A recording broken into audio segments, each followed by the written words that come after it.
Hello everyone, welcome back to Believer Science Academy Bangalore. This is daily news analysis session. In this session, we are going to look into some 4 to 5 important articles which I thought are very important from UPSC perspective. Okay, so without any delay, we will start the article. So the first article is from the Hindu, and it was also covered by the Indian Express and also covered by Business Standard. It is about US Bitcoin strategic reserve. Very important topic. Okay, so why it is in news? Because recently Bitcoin surged to a record high of over 1,07,000 after President-elect Donald Trump reaffirmed plans to create US Bitcoin reserve, boosting investor excitement. Okay, one Bitcoin is now equals to $1,07,000 American dollars. Okay, so you can see the graph here, the growth of Bitcoin. So initially it was started at $1 at 2010, and 2012 it raised to $10. It was in 2014 when it started gaining the momentum, thousand like $150, and again there was a growth. And in 2017 there was a boom, about 7,000, 17,000, and then again down. And in 2022 there was again boom of 63,000. And in 2021 many people thought that it is going to be the death or end of Bitcoins because it reduced to $32,000, but again it also came down to $16,000 in 2023. Many people thought that Bitcoin craze is over. Now there is no use of investing in these bitcoins or other cryptocurrencies. But recently, due to the election, due to the re-election of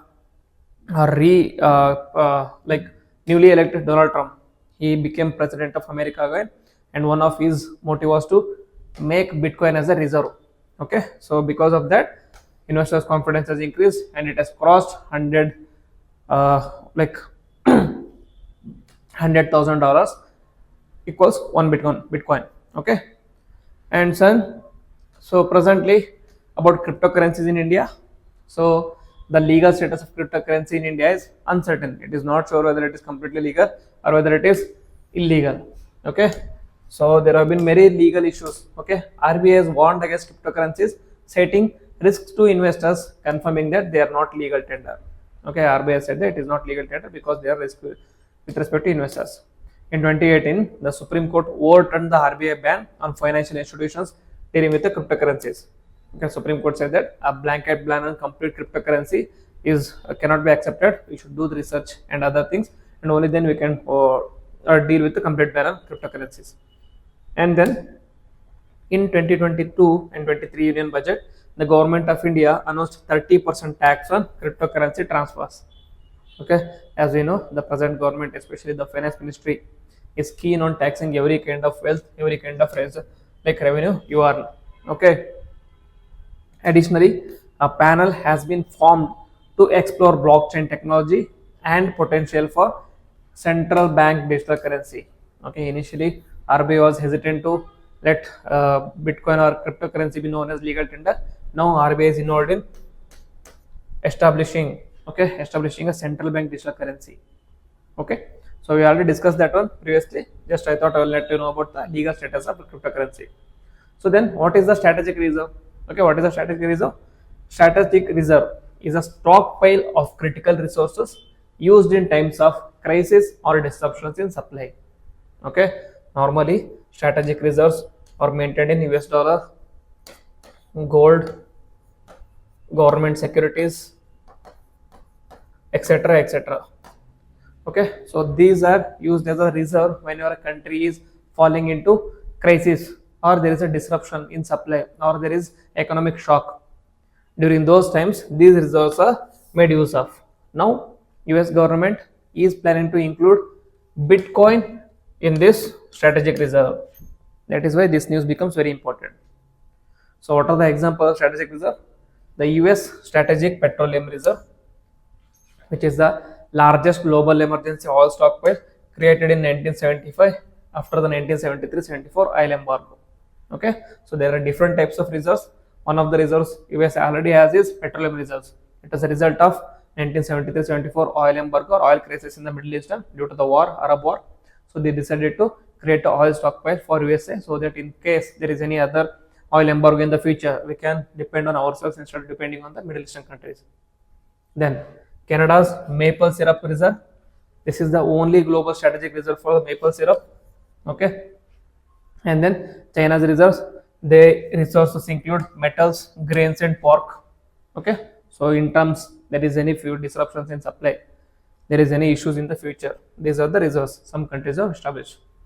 So how would a US strategic Bitcoin reserve work? Okay, how is it going to work? So establishing the reserve, it is not clear, that is unclear if it would require executive powers or the Congress approval. Some suggest an executive order to manage Bitcoin through US Treasury's Exchange Stabilization Fund. Okay, and context of the reserve is it includes a seized Bitcoin, that is 2 lakh tokens worth approximately 21 billion. Okay, so all the Bitcoins seized by individuals comes around 2 lakh tokens, which amounts to 21 billion. So what is the additional purchase? That is possible purchase of more Bitcoins from the open market in case there is a need for more reserves. And what are the potential benefits and the risks of Bitcoin reserve? Benefits are, if there is a strategic reserve of Bitcoins, it is going to dominate global market. So global market dominance, it could enhance US's control over the global Bitcoin market, especially against the competitors like China. Okay, and then economic advantages, it could reduce United States fiscal deficit and strengthen US dollar. And what are the risk? Risk is volatility. That is, as you have seen, Bitcoin has a tendency to rise in value and again drop down to the earth. So there is volatility. That is, Bitcoin's value is uncertain due to volatility and lack of intrinsic use. And then security, vulnerable to the cyber attacks and market fluctuations, since it is a cryptocurrency. People who are also called as miners, they can mine these cryptocurrencies. They can also use cyber attacks on cryptocurrency. So there is a security issue also. So this is the current news. These keywords, okay, Bitcoin strategic reserve and different types of strategic reserves, that becomes very important from prelims, but mainly for mains perspective. And also it can be important for your interview preparation also, if you are going to give interview this year. And then there is an article from the Press Information Bureau. It is about National Wildlife Health Policy. So why it is in news? It is in news because Central Zoo Authority has initiated development of the National Wildlife Health Policy through a consultative workshop which is held in New Delhi. So about National Wildlife Health Policy, details is it is an initiative launched by the Central Zoo Authority to improve wildlife health and control zoonotic diseases. Okay, it is launched by Central Zoo Authority. It is aim is to improve wildlife health as well as control zoonotic diseases. What is zoonotic diseases? The diseases which spread from animals to humans. Okay, these are called as zoonotic diseases.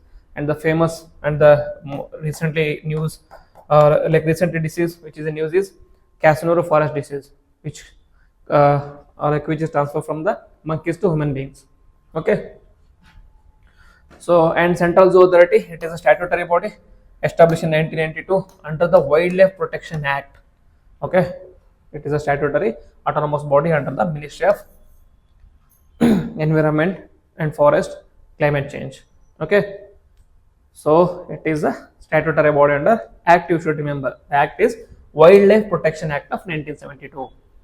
And then, so this wildlife health policy will be part of National Wildlife Action Plan, that is from 17 to 31, and follows One Health approach which integrates human, animal and environmental health. Okay, and then what are the aims and objectives? Aim is to prevent and control zoonotic diseases, that is strengthen monitoring and control of diseases and improve disease surveillance, develop systems for early epidemic reaction like detection, so that as zoonotic disease doesn't turn into a pandemic. And then promote One Health principles, that is it should integrate human, animal and environmental health. It is not just the health of human beings that you have to worry. You have to worry about health of animals and environment. Okay, if the health of environment and animals are fine, then obviously the health of human beings is also going to be fine. That is one health approach. Then community advocacy, that is increase awareness on wildlife health and conservation. Then what are the programs or initiatives under the policies? First one is wildlife health management unit, which is a dedicated unit to implement wildlife health programs. And then disease surveillance and early detection, which deals with early detection of diseases, especially in the protected areas, so that they don't turn into pandemic again. And biosecurity protocols, that is strengthen measures to minimize disease risks. And then epidemic preparedness and responses, that is response strategies for wildlife disease outbreaks, so you can squash them when they are epidemic itself. And then one health approach integration, that is coordination between health sectors for better management. Like programs and initiatives are similar to the aims and objectives of the particular scheme. And then what are the structural mandatory implementation? So wildlife health management unit, it is proposed to oversee wildlife health programs. And then there will be collaboration across various agencies, that is collaboration between MOE, FCC, wildlife institutes and state wildlife authorities. And surveillance and monitoring, that is monitor and track wildlife diseases with the research support from Indian Veterinary Research Institute. Capacity building, that is training programs for wildlife health professionals. And then funding and resources, that is significant resources for the surveillance, research and capacity building. And then okay, that is about wildlife health policy. So national wildlife health policy, like you have to remember is which is the authority which launched it, that is Central Zoo Authority, which is a autonomous statutory body under Wildlife Protection Act. And what are the important keys objectives is control zoonotic diseases and improve disease surveillances. And any it is going to establish wildlife health management unit, and it is also going to talk about One Health approach. Okay, and next another article, it is from the Indian Express.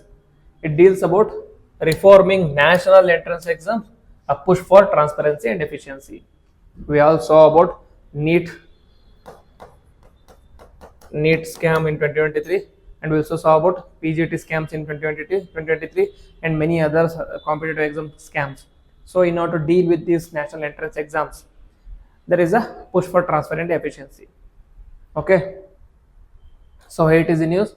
It is in news because a high level committee which is chaired by former ISRO chairman or chief K. Radhakrishnan has proposed major reforms to enhance transparency and efficiency in conducting national entrance exams like NEET, CUET, UGC NET. These recommendations draw inspiration from general election framework aiming to secure examination processes and prevent malpractices. Okay, we will see what are the recommendations. Before that, we have to understand National Testing Agency. Okay, what is National Testing Agency? It is established in 2017 as an autonomous self-sustaining organization under the Ministry of Education. So is it a statutory body? No, but it is an executive body established by Union Government or Union Ministry of Education. But it is registered under Societies Registration Act of 1860 and falls under RTA Act. Okay, this is very important. It falls under RTA Act. And then governance, there is a governance body is Director General and governing body appointed by the Union Government. Okay, so NTA is not statutory, although members are appointed by the Union Government. So more control is under Union Government. And historical background, it was proposed in 2010 by a committee of IIT directors modeled after US based educational testing services. Before its establishment, entrance exams were conducted by bodies like UGC, CBSE and central universities. Okay, now instead of exams being conducted by individual bodies like UGC, CBSE and universities, all the exams are conducted by NIT. Okay, NTA, that is National Testing Agency. So what are the objectives of NTA? That is conduct transparent and efficient exams aligned with international standards, undertake research to identify and bridge gaps in educational and testing systems, develop a repository of question setting experts and institutions, disseminate research and information on education and professional standards. All these are the objectives of NTA. And what are the different exams conducted by NTA? That is IIT JEE, JEE Main, NEET UG, CMAT, GPAT, UGC NET, and others. There are many exams which are conducted by National Testing Agency. And as per National Education Policy 2020, the NTA may expand to conduct common university entrance or aptitude test. Okay, so it is being provided with more powers and more functions. So, what are the challenges faced by NTA recently? Because of the issues related to NTA, there have been corruption, okay, cheating in the exams. So, why is this happening? So, what are the challenges faced by NTA? That is accountability issues. That is heavy reliance on third-party technical partners. Third-party technical partners due to inadequate infrastructure at the National Informatics Center. Normally, NTA conducts these technical exams or entrance exams with the help of third party such as Tata Consultancy, Infosys, etc. etc. Okay, so it doesn't have the infrastructure or the capability to conduct exams on its own because of the lack of infrastructure. Then this outsourcing creates accountability gaps, leaving room for exploitation. Then there is manpower shortages, that is limited permanent staff, only about 25, with the most functions outsourced since its inception. Whenever the functions are outsourced to someone else, it is going to have impact on the accountability, it is going to have impact on the quality of the exams. And then security vulnerabilities. Lack of robust mechanisms for key processes such as question paper setting, printing, transportation, and answer sheet collection. Okay, during these processes, there are more chances of paper being out or misused by someone else. Then there are multiple stages susceptible to malpractice without stringent control. I would explain this. And incidents of malpractice recently, last year, NEET UG question paper leaks compromised the exam's integrity, and UGC NET exam cancelled after reports of security breaches within 1 year. Then the high level committee headed by Chief K. Radhakrishnan. What are the recommendations? First one is election style examination framework. That is state collaboration for exam management, meaning there should be joint efforts by central and state governments with district collectors playing a key role. Then presiding officers and protocols.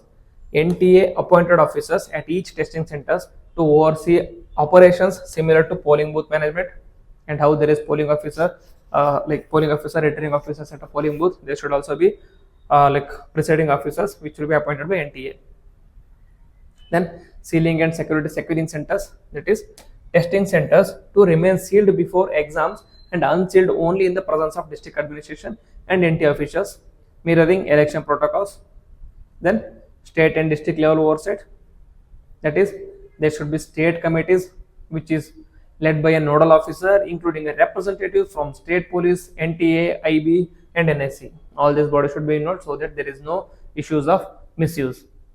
Then district committees, which is headed by district magistrates tasked with securing exam centers and ensuring safe question papers transportation.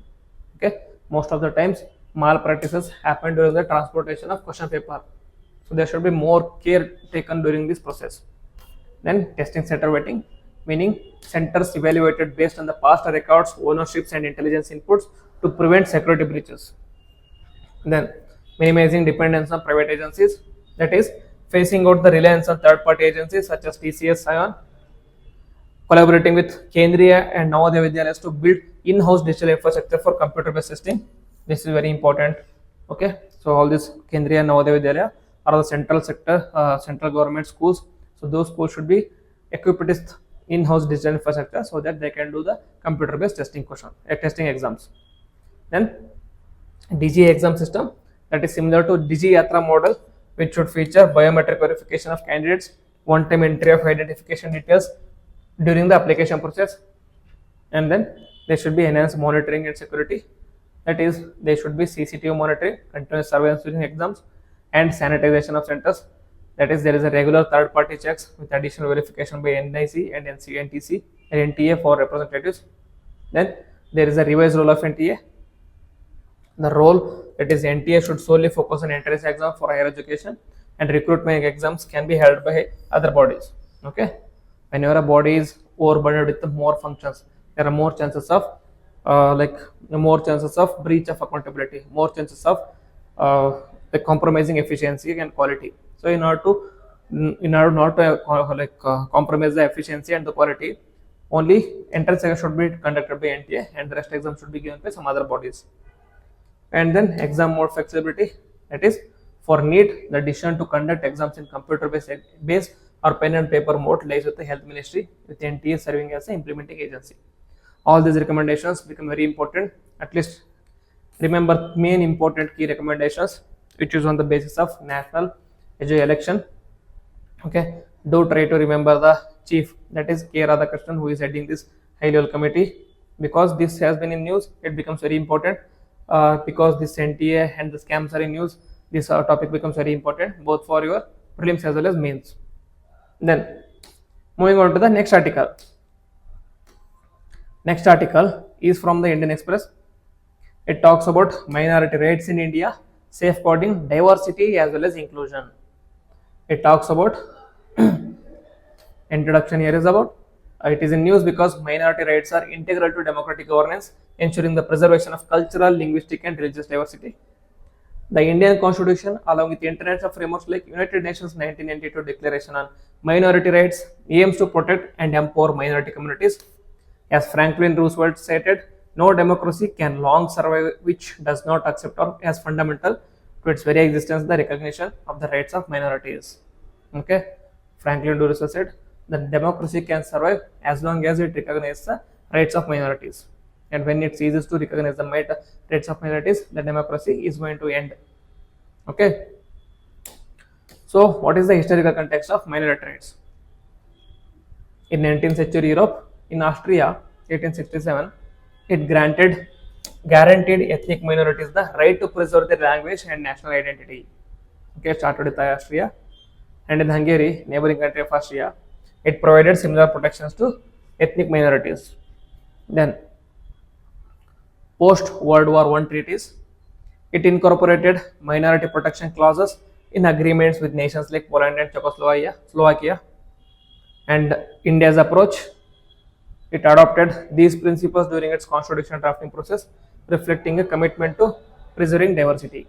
So, Indian Constitution is a secular constitution, secular, and aim is to commitment to preserving the diversity, that is protecting the rights of minorities. Okay. So, what are the constitutional safeguards provided in the Constitution? Article 29, Article 30, Article 358. Article 29, it grants right to conserve distinct culture, language, or script. Okay. Significance is it is upholding cultural identities, ensures equality and dignity for all citizens. Okay.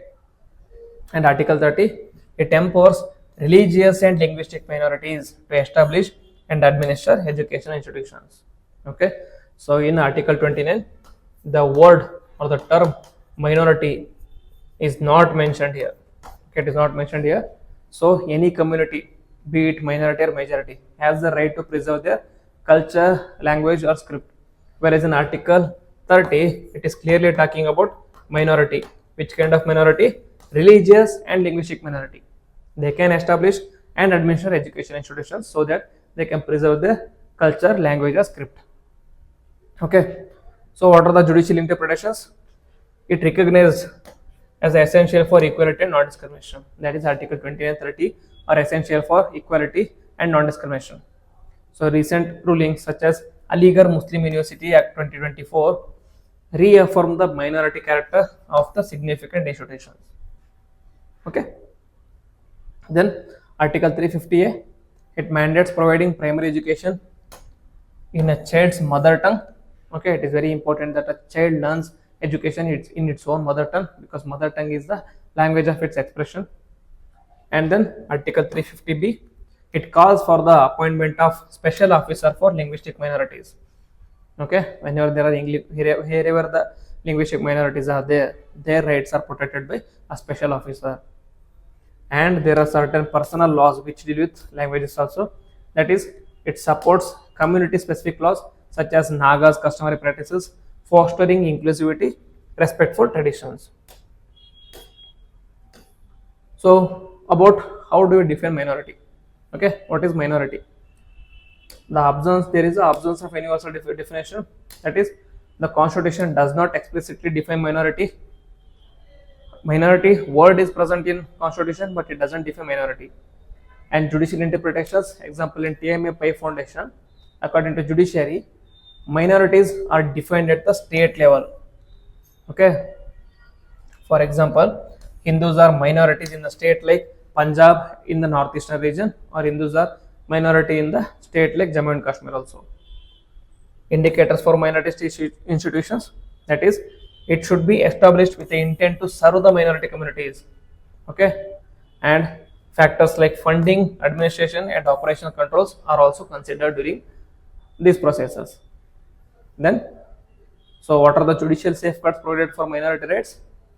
Minority institutions enjoy autonomy but remain subject to oversight. It is not like you have provided autonomy and they are allowed to do as they wish. Okay, it is not allowed to do as they wish. They are subjected to oversight. Oversight in maladministration prohibition. That is, it ensures adherence to institutional standards. Because just because you have autonomy doesn't mean you are going to involve in maladministration. Fair and distribution. Fair and distribution, that is, according to Article 30, Clause 2, it prohibits discrimination against minority institutions when granting financial aid. Okay, the state should not discriminate on the basis that the institution has been established by minority communities. Okay, then what are the rationale behind minority rights? Why the rights of minority should be upheld? Why the minority rights should be preserved? Because it preserves diversity. Okay, cultural identity thrives in environments that protect and celebrate the diversity. And it also is about individual versus group rights. That is, individual rights such as Article 14 to 18, 19, 25 need to be complemented by a group rights to ensure substantive equality. Then, judicial observations.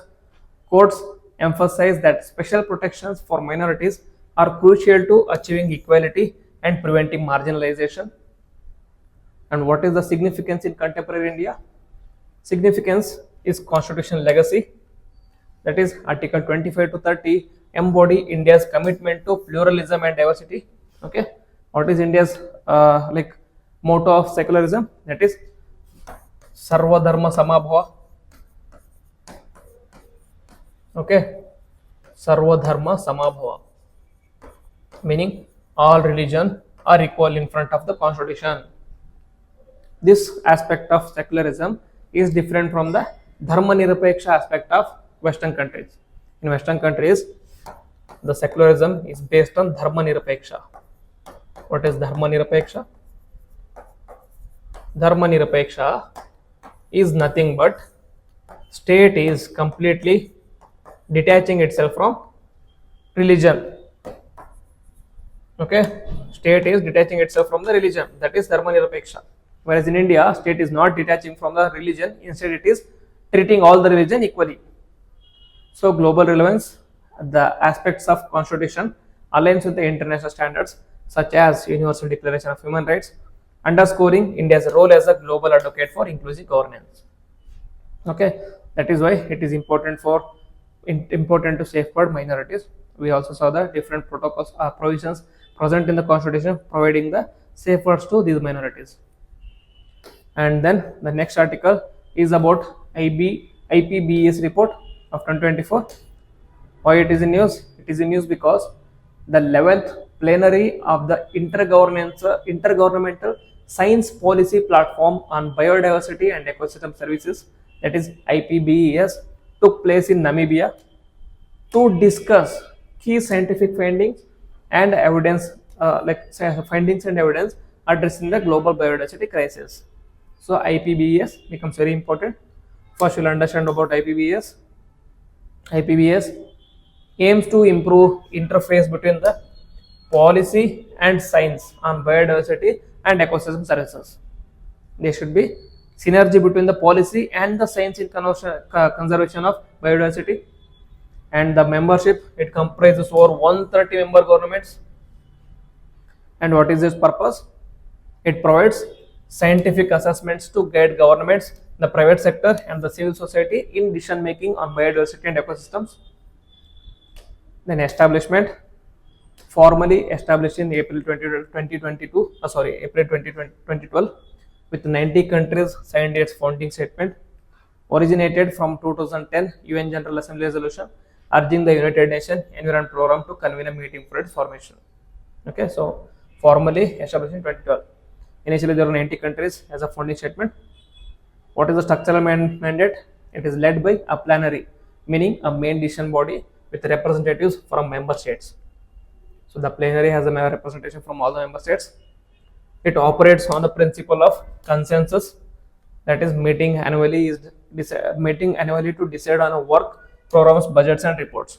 How these decisions are taken? It is taken on the basis of consensus. Key functions are develop global and regional assessments on the biodiversity themes, provide tools and methodologies for policymakers, that is policy support, then enhance knowledge and capabilities among the members, that is capacity building, ensure effective communication and impact, that is outreach. So what are the notable achievements? In 2019, it released the global assessment reports on the biodiversity and ecosystem services. Okay, in 2020. So this global assessment on the biodiversity and ecosystem is provided by IPBS, and there is also another report, that is global assessment report on environment, okay, on climate change and global warming. This is provided by who? This is provided by IPCC, International Panel on Climate Change. Okay, Intergovernmental Panel on Climate Change. It is providing global assessment report on environment, climate change related issues. But whereas global assessment report on biodiversity and ecosystem is provided by IPBES. Okay, don't get confused there. 2020, a preliminary report on international cooperation to reduce pandemic risk. In 2021, it co-sponsored biodiversity climate change workshop report, and it was awarded the Gulbenkian Prize for Humanity. It shared with IPCC, as already explained. So what are the unique contributions? It introduced the term nature's contributions to people as an alternative to ecosystem services. Okay. Instead of calling that as ecosystem services, they called it as nature's contribution to people. This becomes very important. Okay, if you are attending the interview, this part becomes very important. You can use this in your tackling any questions. That adds more value to you. It also compares knowledge from diverse sources, including scientific literature, indigenous knowledge, and local expertise. So, what are the key highlights from global environment? The present IPBES report. There is a biodiversity loss. It talks about 1 million species face extinction due to habitat destruction, climate change, and pollution. Okay, so this is the currently sixth mass extinction of species is the result of anthropogenic, that is human beings. Previously, the extinctions were related to climate change, a meteor, etc. But this extinction is mainly related to anthropogenic, that is because of human beings. Climate change impact, that is global warming is significantly threatening the ecosystem and species, and large scale deforestation disrupts ecosystem and contributes to carbon emissions. We already know these things. It is also been reiterated in the report. Freshwater ecosystems are under threat from pollution and over extraction. We have seen this. And ecosystem services, there is a decline in vital services like clean air, water, and food because of the over dependence on these services. And global cooperation, urgent need for global action to address climate change, biodiversity loss, and sustainable development. And regarding biodiversity and health, there should be emphasis on One Health approach to link human, animal, and environment. We already discussed One Health in the National Wildlife Health Policy. So it also highlighted on Asian region, that is Asia hosts half of the world's biodiversity but faces major threats from habitat loss and climate change. The rapid urbanization is increasing pollution affecting the health and environment. Because of climate change, this region is vulnerable to floods, droughts, and rising sea levels. which is going to impact agriculture and settlements. And deforestation, especially in Indonesia, India, and Malaysia, threatens ecosystems of forest. And marine life is also under pressure from overfishing, pollution, etc., etc. And promoting sustainable farming to reduce environmental impact is the need of the hour. And it also says that despite the progress, conservation management remains a challenge in South Asia. So this is related to IPBS report. Okay, but what is important for us is this IPBS. Okay, so this IPBS is important for us. So we conclude our discussion for today. If you have any doubt regarding these articles, or if you wanted to discuss any other article for today's news analysis, do write in the comment box. We can do the discussion in tomorrow class. And if you like the video, then please hit the like button, also comment on it, and please share with your friends so that we can keep continuing this session. Okay, with this I will end the video. Jai Hind, Jai Karnataka.